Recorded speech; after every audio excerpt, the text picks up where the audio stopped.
Hi folks, it's Finn. This week I had my 4-week post-op checkup, so I thought I'd tell you how that went. It was in London.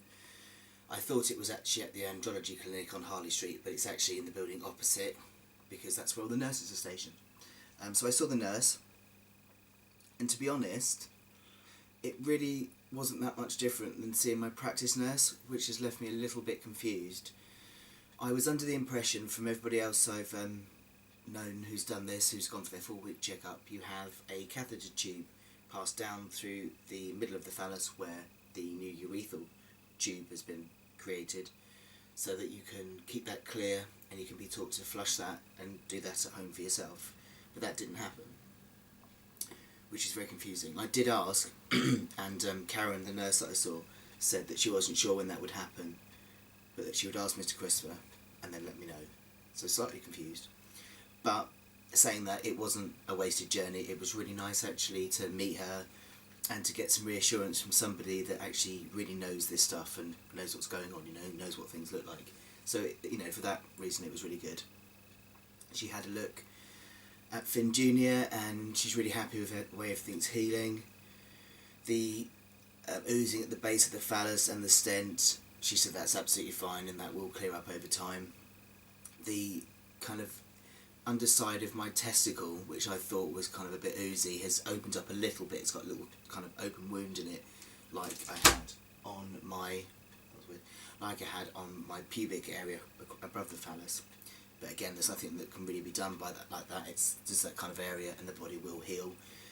I'm going to post some pictures on my on my Tumblr blog later, probably tomorrow now, and show you the progression of some of the wounds I've got, because the one on my pubic area that I was really worried about when it opened, it looks amazing now. It's gone from being like a really wide, deep hole to just almost flush now, and just a scab on the top. It looks absolutely fantastic, so I'm not actually too concerned. In terms of the bend in the phallus, I think I mentioned this last time, that it's got like a crease and a bend and he's going right. I know cis guys do that, whatever, but I was worried basically that it might be a stitch that's kind of like caught and is pulling, and she says actually that could be the case. It could be that just where everything's healing and where the swelling's still there, that everything's just pulled really tight, and once the swelling goes and I'm able to hang him loose, then gravity may correct it, and if it doesn't, they wouldn't go back in now anyway because everything is healing so well. But if there is a problem, then it can be fixed at stage 2. And anyway, when you put the prosthesis in at stage 3, that would pull it straight anyway, so that's not a problem. What else? I thought I would be able to let him hang free, but he's still a bit heavy for that. I'm still quite swollen. I do tend to swell. I'm a really good healer, but one thing I do is I swell. I was like this after top surgery for a good 3 or 4 months. I was swollen everywhere, not just around my chest, but everywhere. I drink a lot of water and I drink green tea and I try and flush things through, but it just seems to be the way my body heals, is it just swells everywhere. I mean, I've even got hips back again from the swelling. So she wants me to keep supporting the phallus at a 45-degree angle, because when I do let it hang loose, it bleeds a bit around the stitches where they're pulling a bit. I mean, it's all secure, it's attached, it's not going to fall off, thank God.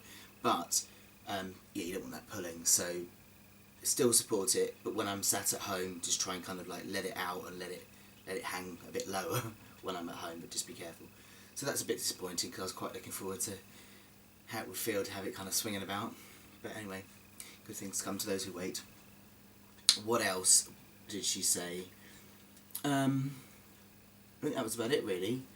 I was hoping I'd be at a bath, but I can't, which is a bit of a shame. It's weird actually, because I'm on a forum, so I know what happens with other guys who've gone in and they've had their checkups and what they've been told.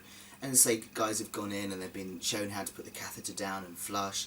They've been told to have a shower, have a bath. That they've still got stitches there, so that a bath would actually help them. And then I go in and it's completely different.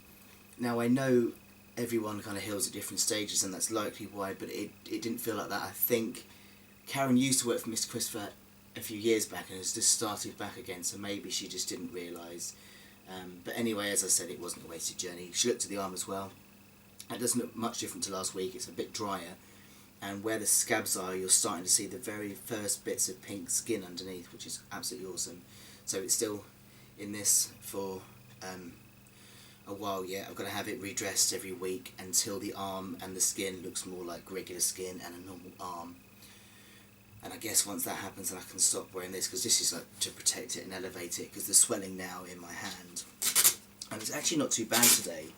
I didn't have too bad swelling in the beginning, but then as time has gone on, it's actually quite good today. But this last week, I haven't been able to do anything to get it down at all. Absolutely nothing. You know, I elevate it all the time with Drew's absolutely amazing like lamp contraption, but the swelling's just not going down, so that's a bit frustrating.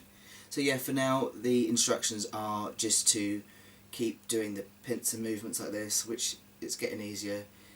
I'm kind of rotating my thumb a bit and wiggling my fingers and trying to get this straight, which over a few attempts, over a few minutes, it gets straighter, but it only kind of goes to about there. It's not fully out yet. Doesn't hurt like this. It's kind of got a deep ache, that's all, and tight. But then when I move my fingers, I'm getting a fair bit of pain, like at the back of the wrist and the front of the wrist. I can only guess that that's tendon. Ouch. Yeah, tendons and muscles. Because when I do, yes, ow. When I do that on the little finger, it's pulling here, and I can see from that hand that that's the tendon down there. So, I mean, if you want to Google it, you can see videos of what they do to the arm, and it explains a lot as to why it's so painful and why it takes such a lot of healing, because, you know, getting under all the tendons and the muscles is no mean feat. So yeah, it went well, really. I feel really reassured that everything's on track and healing well. My bum's still bruised, it's tight. I'm desperate to put some moisturiser on, but she said do not do anything. So yeah, I've got my next instructions, which is basically keep doing this, keep getting it redressed, let Finn Jr. hang a little bit more loose when I'm at home, but otherwise carry on with the semi-boner walking around. And yeah, 4 weeks. You know what, it's gone really quick, and I think, you know, I'm doing really well for 4 weeks, but it just seems so long still. It's like, oh, come on, I want my arm back. I'll start back at uni in 2 weeks, so, no, a week. So that's going to be interesting. Thank goodness for good support at the Open Uni, because otherwise I'll be screwed. So I don't think that's anything else I can tell you, really. I will update as soon as I know about this flushing thing. As usual, I'm updating on my Tumblr, and as I say, over the next couple of days, what I'm going to do is some photos showing 4-week progression. The thing with that is, at the moment, things are looking worse. My bum was quite nice looking, and now it's blue. My arm was kind of quite normal looking, and now it's black. My phallus was kind of straight and perfect, and now it's kinky. So, you know, it's not perfect, but I'm going to show you kind of like what's happened over 4 weeks, the way everything's moved, and especially this kind of wound on my above my phallus. That's just incredible how that's just healed, so that should be reassuring for people to see that. So keep your eyes peeled for that. It'll be in a couple of days. I'm sort of one-handed, so it's taking me a while to do stuff. Right, that's it. Can't think of anything else. If you want to ask me any questions, as usual, put them in the comments section below, or contact me on wherever it flags up on my Tumblr or my Facebook blog. Facebook blog is brilliant because I can have proper conversations with people on that. I don't know whether I'm just a technophobe, but I find it really hard to reply to people on Tumblr. If you ask me a question, I can do that, but when people reply in comments, I don't know how to do it. It reblogs it and it's all messy and I don't get it. So if I don't get hold of you, I'm not ignoring you, I'm just a bit technology challenged. So yeah, there's various other ways to get hold of me, so if you don't get any joy, try one of the other ones, and I will always try and answer and help as best I can. Right, that's it. I will update soon. Take care, everybody.